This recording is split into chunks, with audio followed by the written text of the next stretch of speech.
नमस्कार दोस्तों, हमारे चैनल में आप लोगों का स्वागत है। मैं शैलेंद्र। हम लोग पढ़े थे तथ्य पाठ में आज हम लोग पढ़ेंगे मध्य प्रदेश की मिट्टी।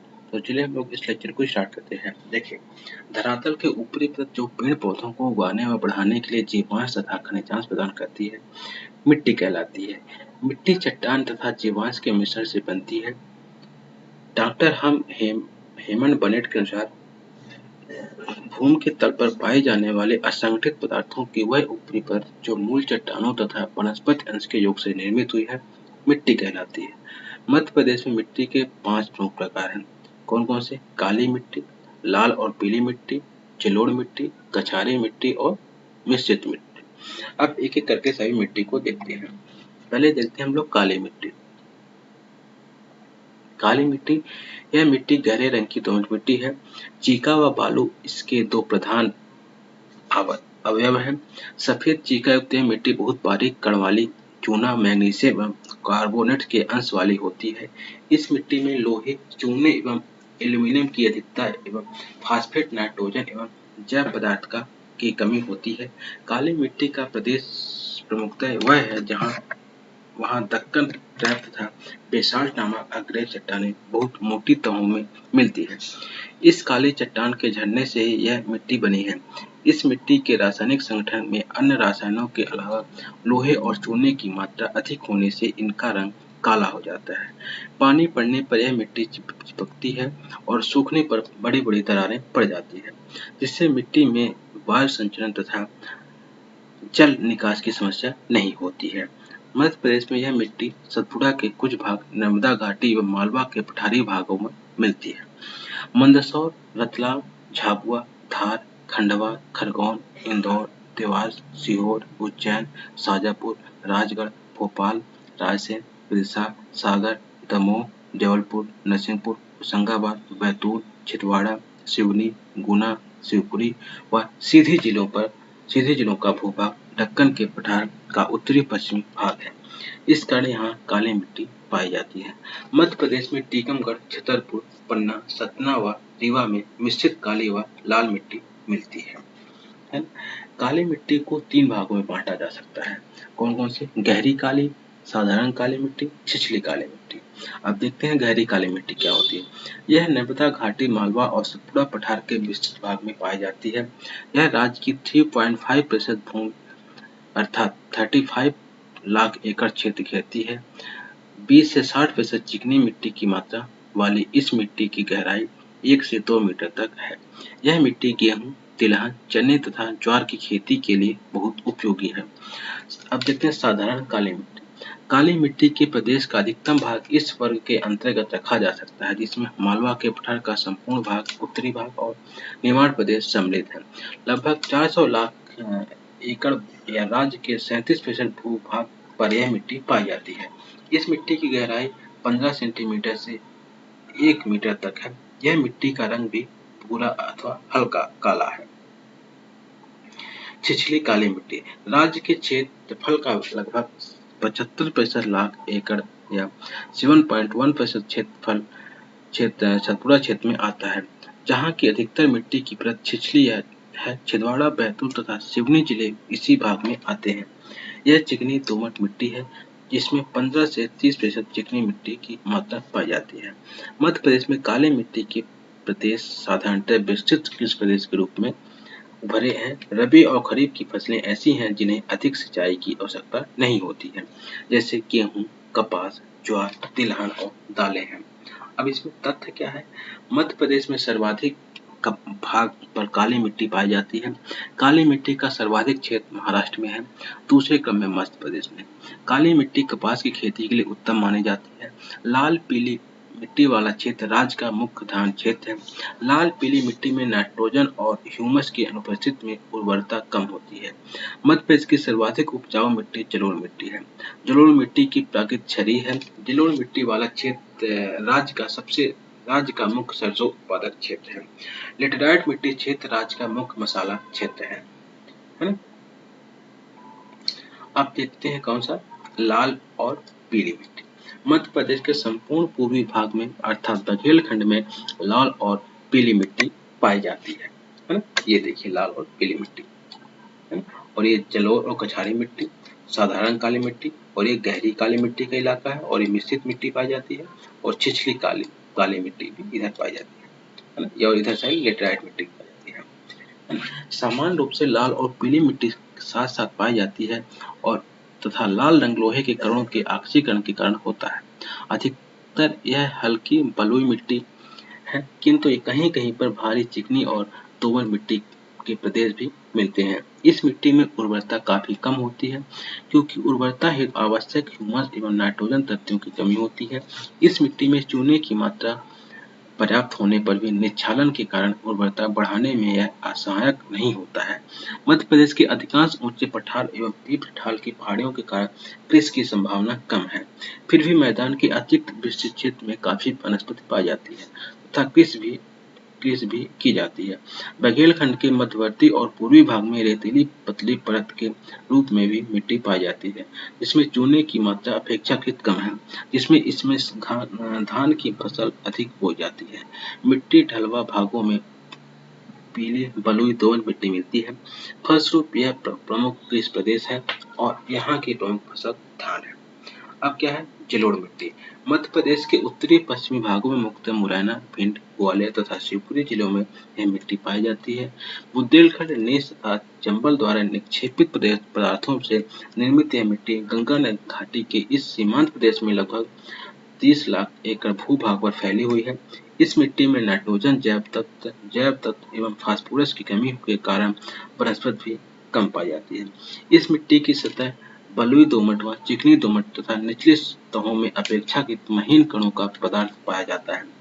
भिंड तथा मुरैना जिलों में मिट्टी का रंग पीलापन लिए हुए भूरा है, जिसमें बीच-बीच में राख का रंग भी मिलती है। मुरैना के अन्य भागों में गहरे रंग की मिट्टी पाई जाती है। जलोढ़ मिट्टी में बालू, सिल्क तथा मृत्तिका का अनुपात 15:19:6:29:4 पाया जाता है। हाँ?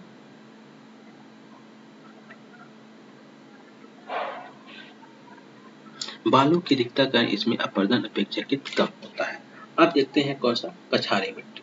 बाढ़ के दौरान नदियों द्वारा अपने अपवाद क्षेत्र में बिछाई गई मिट्टी कहलाती है कछारी मिट्टी, है ना। इस मिट्टी में गेहूं, गन्ना, कपास आदि फसलें बड़ी मात्रा में होती हैं। मध्य प्रदेश में भिंड, मुरैना, ग्वालियर में चंबल और उसकी सहायक नदियों द्वारा यह मिट्टी लाई जाती है। कछारी मिट्टी का विस्तार भिंड जिले की गोहद, भिंड तथा मेहगांव, मुरैना जिले की अम्बाह, मुरैना तथा जौरा, सबलगढ़ व विजयपुर तहसीलों के अधिकांश भाग पर तथा ग्वालियर, श्योपुर एवं पोहरी तहसीलों के कुछ भाग में है। मिश्रित मिट्टी। विंध्य प्रदेश एवं मध्य प्रदेश के अनेक क्षेत्रों में लाल, पीली एवं काली मिट्टी मिश्रित रूप में पाई जाती है। यह मिट्टी फास्फेट, नाइट्रोजन एवं कार्बनिक पदार्थों की कमी व कम उपजाऊ होती है, इसलिए इस प्रकार की मिट्टी में मुख्यतः मोटे अनाज, ज्वार, मक्का आदि उत्पादन किए जाते हैं। रीवा पन्ना पठार में सबसे अधिक दोरसा मिट्टी, मिश्रित मिट्टी पाई जाती है। मध्य प्रदेश के उत्तरी भाग में विशेषकर भिंड, मुरैना, श्योपुर, ग्वालियर सबसे अधिक मृदा अपरदन कारण प्रभावित है। मध्य प्रदेश में सबसे अधिक मृदा अपरदन वाला जिला मुरैना है। मृदा अपरदन को रेंगती हुई मिट्टी कहा जाता है। आगे बात समझ में। तो अब चलते हैं मध्य प्रदेश की नदियां, है ना। इधर नदी का नाम, लंबाई, उद्गम स्थल, समापन। अब देखते हैं नर्मदा नदी, इसको रेवा भी कहा जाता है। इसकी लंबाई है 1312 किलोमीटर, और इसका उद्गम स्थल है अमरकंटक, नूपुर में, और ये समापन जो है खंबात की खाड़ी, गुजरात में है। चंबल, चर्मवती, इसकी जो लंबाई है 965 किलोमीटर है, और ये महू, इंदौर में इसका उद्गम स्थल है, और यमुना में मिलती है। ताप्ती नदी, इसको तापी भी कहते हैं, 724 किलोमीटर है, और बैतूल जिलों में मुल्ताई नगर में, है ना, खंबात की खाड़ी। सोन नदी, सोनभद्र भी कहते हैं, 780 किलोमीटर है इसकी लंबाई है, और इसका उद्गम स्थल है अमरकंटक में, जो नौगपुर जिला में है, और गंगा नदी में मिलती है। बेतवा, बेतवती, 590 किलोमीटर, कुमरा गांव, झिरी, रायसेन, सीहोर जिले, रायसेन में उद्गम स्थल है, और यमुना हमीरपुर में मिलती है ना। और पार्वती, सीहोर जिले में आष्ठा से इसका उद्गम स्थल है, और चंबल में इसका वो है समापन है ना, राजस्थान में। कूनो, 180 किलोमीटर। उद्गम शिवपुरी पठार से भिंड में सिंध, चंबल में इसका समापन है और शिवपुरी पठार में इसका उद्गम है। कुवारी शिवपुरी पठार में इसका उद्गम है, सिंध में मिल जाती है, ये समापन है। और छिप्रा 195 किलोमीटर, काकरी बड़ी पहाड़ी इंदौर से में इसका उद्गम है और चंबल में इसका समापन है। काली सिंध 150 किलोमीटर, देवास के बांगली गांव में इसका उद्गम है और चंबल राजस्थान में इसका क्या है, समापन है। सिंध में बिरसा में सिरोंज के निकट से, चंबल में ये मिल जाती है, बिरसा में इसका उद्गम है। केन कैमूर पर्वत से कटनी में इसका उद्गम है ना, और चंबल में ये मिल जाती है ना, सॉरी यमुना नदी में मिल जाती है। बैनगंगा परसवाड़ा सिवनी में इसका उद्गम है और वर्धा नदी में मिल जाती है ना।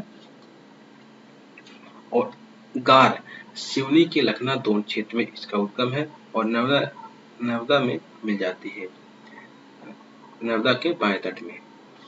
सकर छिंदवाड़ा जिले के अमरवाड़ा में इसका उद्गम स्थल है, नर्मदा में मिल जाती है। छोटी तवा बैतूल जिला अवना व सप्ता से मिलकर बनी है, अवना खंडवा में। वर्धन शिखर से बैतूल में इसका उद्गम स्थल है। बैनगंगा महाराष्ट्र में मिल जाती है। तवा पचमढ़ी में ये इसका उद्गम स्थल है और नर्मदा में ये मिल जाती है। माही नदी धार में इसका उद्गम स्थल है और खंभात की खाड़ी में ये समापन है इसका। टोंस तमस कैमूर पहाड़ी सतना में इसका उद्गम स्थल है और गंगा नदी में ये मिलती है। घसान सागर में इसका उद्गम स्थल है, यमुना नदी में ये मिलती है। गोपवदनास नदी है ना, जो सीधे जिले में इसका उद्गम है और सोन नदी में ये मिलती है। कोलार सीहोर में इसका उद्गम है और बेतवा नदी में जाके मिल जाती है। केरवा भोपाल नदी में इसका उद्गम स्थल है और बेतवा नदी में ये मिल जाती है। अब मध्य प्रदेश नदियों के प्रमुख जलप्रपात। केन नदी के पांडव जलप्रपात 38 मीटर गहरा है, पन्ना में है। बीना नदी बेतवा की सहायक नदी है ना। भालकुंड जलप्रपात राहतगढ़ सागर में है। अब देखते हैं नर्मदा नदी। नर्मदा नदी धुआंधार जलप्रपात है ना। कपिलधारा जलप्रपात 24 मीटर, अनूपपुर उद्गम से 8 किलोमीटर दूर है ना। और दुग्धधारा जलप्रपात अनूपपुर उद्गम से 100 किलोमीटर दूर। धुआंधार जलप्रपात भेड़ाघाट जबलपुर से 21 किलोमीटर दूर। सहस्त्रधारा जलप्रपात महेश्वर खरगोन से है ना। मंदार व दर्दी ओंकारेश्वर में। चंबल नदी चुलिया जलप्रपात है ना, मंदसौर में। पाताल पानी जलप्रपात इंदौर में। झालीदाह जलप्रपात इंदौर में। बिहड़ नदी क्योंटी जलप्रपात रीवा में। बहुती जलप्रपात रीवा में। चचाई जलप्रपात रीवा। सिरमौर तहसील में रीवा है ना से 42 किलोमीटर दूर, ऊंचाई 130 मीटर है ना। पूर्वा जलप्रपात रीवा, बिलोही जलप्रपात रीवा, पियावन जलप्रपात रीवा में अवस्थित जलप्रपात है। अप्सरा जलप्रपात, रजत जलप्रपात, विफाल जलप्रपात, डाचेसफार जलप्रपात जैसे कई छोटे जलप्रपात सतपुड़ा राष्ट्रीय उद्यान पचमढ़ी में स्थित है ना। अब देखते हैं नदियों के किनारे बसे प्रमुख शहर है। देखिए नर्मदा नदी के किनारे कौन कौन से हैं? अमरकंटक, जबलपुर, नरसिंहपुर, होशंगाबाद, नेमावर, हांडिया, पुनासा, महेश्वर, ओंकारेश्वर, मंडलेश्वर, बाड़वानी, मंडला, बड़वा है। ताप्ती के किनारे कौन कौन से? मुल्ताई, बुरहानपुर, सूरत। पार्वती नदी के किनारे कौन कौन से हैं? शाजापुर, आष्ठा, राजगढ़। क्षिप्रा के किनारे कौन? उज्जैन। माही के किनारे कुच्छीधार, तवा के किनारे तवानगर पचमढ़ी, बैनगंगा के किनारे बालाघाट, सिंध के किनारे शिवपुरी दतिया और चंबल के किनारे महू, श्योपुर, रतलाम और मुरैना है। बेतवा के किनारे ओरछा, सांची, बिरसा है और काली सिंध के किनारे बगली, देवास, सोनकच्छ है और शिवना के किनारे मंदसौर है और बिछिया के किनारे रीवा है ना। अच्छे तथ्य देखते हैं। मध्य प्रदेश की गंगा प्रदूषण के आधार पर बेतवा नदी को कहा जाता है। इसको बेतवा नदी को प्रदूषण के आधार पर। मध्य प्रदेश की गंगा पवित्रता के आधार पर नर्मदा नदी को कहा जाता है। मध्य प्रदेश की गंगा क्षिप्रा नदी को कहा जाता है ना। मध्य प्रदेश में आदिवासी गंगा माही नदी को कहा जाता है। खुशियों की नदी का दर्जा नर्मदा नदी को दिया गया है। मध्य प्रदेश की पहली जीवित नदी नर्मदा नदी है। मध्य प्रदेश का सबसे सुंदर नदी केन नदी को कहा जाता है। अब देखते हैं मध्य प्रदेश में सिंचाई। कुल सिंचाई क्षमता। राज्य की अर्थव्यवस्था कृषि प्रधान है, जिसमें सिंचाई का विशेष महत्व है। राज्य की 10 प्रमुख नदियों में वार्षिक औसतन 81,500 मिलियन घन मीटर, जिसमें से लगभग 56,800 मिलियन घन मीटर प्रदेश को आवंटित है, जो कुल उपलब्ध जल का 69.7% है ना। मध्य प्रदेश में सिंचाई के 3 प्रमुख साधन हैं। 2018-19 के आर्थिक सर्वेक्षण के अनुसार कुआं व नलकूप 67.34%, नहरें व तालाबें 20.24%, अन्य 12.40% है ना। सिंचाई साधन आधारित सर्वोच्च सिंचित जिले। साधन सर्वाधिक सकल सिंचित जिला, सर्वाधिक शुद्ध सिंचित जिला। कुएं मंदसौर। नलकूप सर्वाधिक सिंचित जिला इंदौर और मंदसौर। नहर होशंगाबाद मंडला। तालाब बालाघाट। अन्य स्रोत में विदिशा पन्ना है ना। अब मध्य प्रदेश की प्रमुख नहरें कौन कौन से देख लेते हैं, है ना।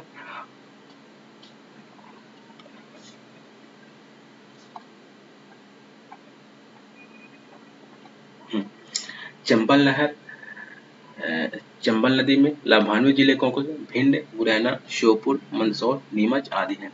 तवा नहर, तवा नदी में होशंगाबाद जिला। हलाली नहर बेतवा नदी पे बिरसा और राजगंज को। बरना में नदी पे होशंगाबाद जिला में। बेनगंगा शहर बेनगंगा नदी पे और बालाघाट और महाराष्ट्र को। तिजला देवड़ा नहर कुंदा में खरगोन है जिला लाभान्वित है।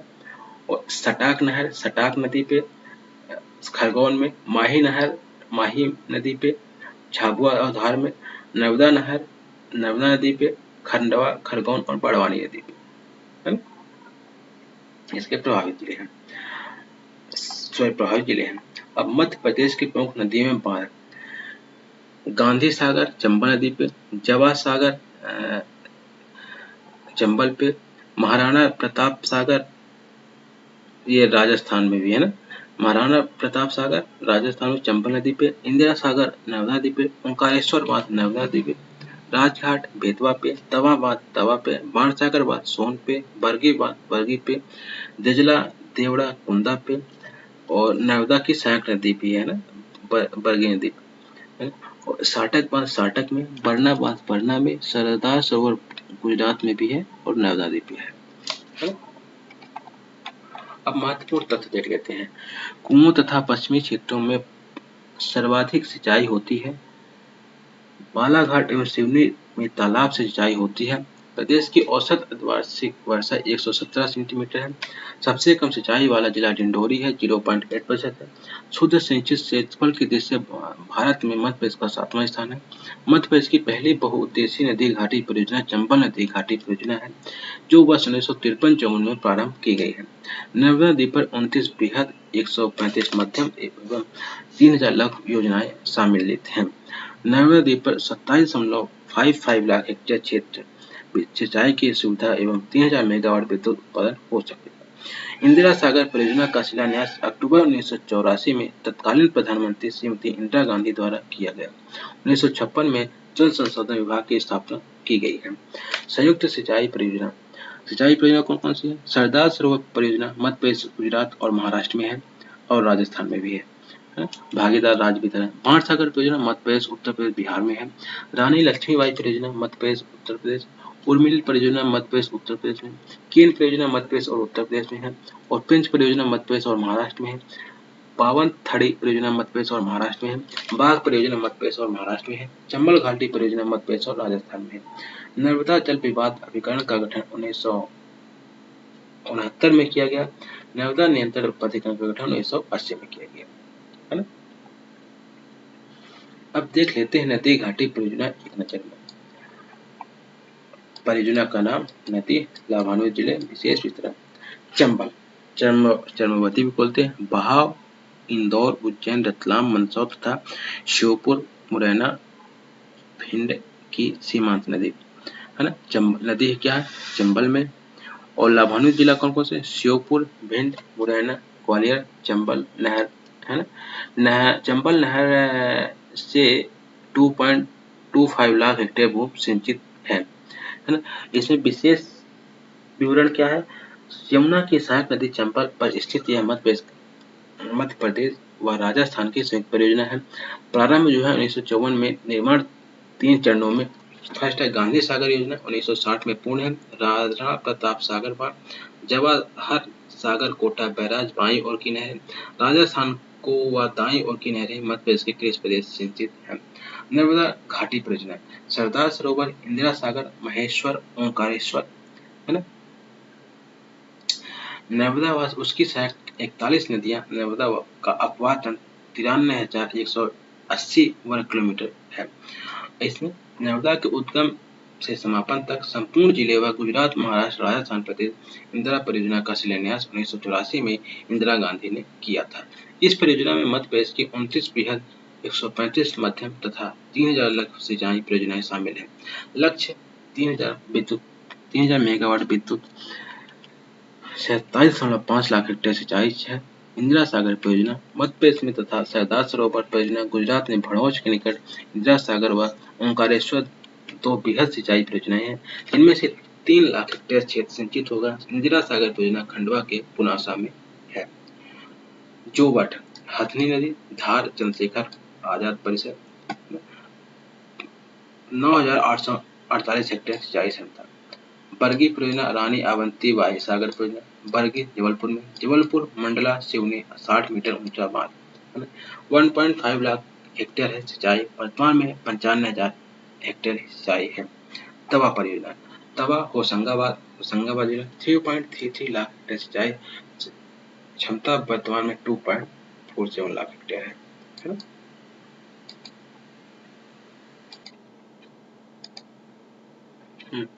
हलाली परियोजना देखते हैं। हलाली परियोजना सम्राट अशोकनगर सागर में है ना। हलाली बेतवा की सहायक नदी है और बिरसा रायसेन है इसके प्रावित में।